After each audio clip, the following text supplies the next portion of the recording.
हमारे YouTube channel पर आप सभी का स्वागत है। हम लोग दहेज प्रथा पे गीत गाने जा रहे हैं। आप लोग लाइक कीजिए, सब्सक्राइब कीजिए। हम लोग का वीडियो अच्छी लगे शेयर कमेंट कीजिए, गलती को क्षमा कीजिए। पूरा वीडियो देखिएगा।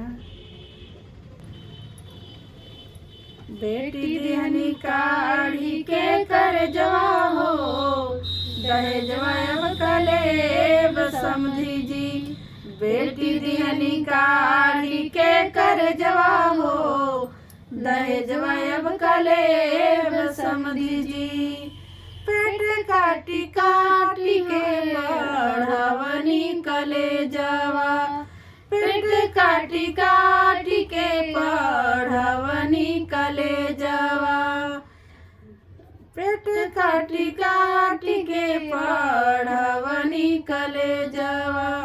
दहेजवा अब कलेब समधी जी। बेटी दिहनी काढ़ी के कर जवा हो, दहेजवा अब कलेब समधी जी।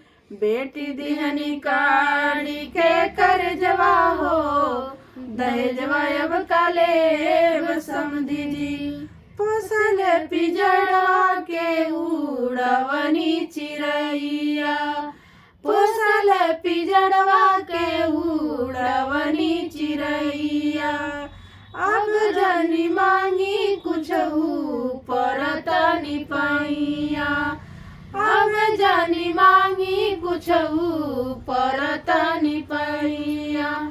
पंखा कूलर टीवी गोदरेजवा हो, पंखा कूलर टीवी गोदरेजवा हो, दहेजवा अब कलेब समधी जी।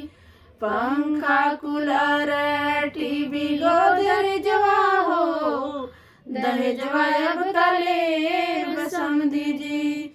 बेटी दिहनी काढ़ी के कर जवा हो, दहेजवा अब कलेब समधी जी। बेटी दिहनी काढ़ी के कर जवा हो, दहेजवा अब कलेब समधी जी। भागी बानी पाप के जन्मौनी हम धियावा, भागी बानी बाप के जन्मौनी हम धियावा। बुझी मजबूरी समधी हमारो बचनिया, बुझी मजबूरी समधी हमारो बचनिया। रोवत बानी कपर तानी पैया हो, रोवत नी पर तानी पैया हो, दहेजवा अब कलेब समधी जी। रोवत नी पर तानी पैया हो, दहेजवा अब कलेब समधी जी। बेटी दिहनी काढ़ी के कर जवा हो, दहेजवा अब कलेब समधी जी। बेटी दिहनी काढ़ी के कर जवा हो, दहेजवा अब कलेब समधी जी।